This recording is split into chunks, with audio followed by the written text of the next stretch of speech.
हाय सर्वांना नमस्कार. आज मी अजून एक अशी भाजी बनवलेली आहे जी मोस्टली कोणालाच आवडत नाही. ती आहे तोंडलीची भाजी. तर मला तर आवडते खूप, पण मी जरा वेगळ्या पद्धतीने करते म्हणून मला आवडते. तर तुम्हाला पण नसेल आवडत तर तुम्ही पण ह्या वेगळ्या पद्धतीने करा आणि नक्की ट्राय करा, नक्कीच तुम्हाला आवडेल.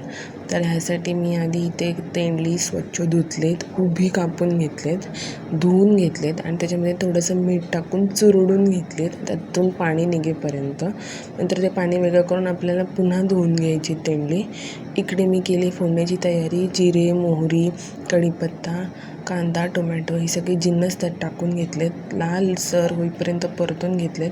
नंतर जेवढी भाजी तेवढ्या अंदाजे आपल्याला शेंगदाण्याचं कूट करायचं ते ह्याच्यामध्ये टाकून ते परतून घ्यायचं आहे. तिखट, मीठ, हळद, गरम मसाला हे सगळे मसाले टाकून घ्यायचे आणि नंतर मग आपली जी तेंडली होती ती त्यात टाकून घ्यायची आणि व्यवस्थित परतून घ्यायचं आहे आणि एक 5 ते 10 मिनटं झाकण ठेवून शिजवून घ्यायचे आहेत.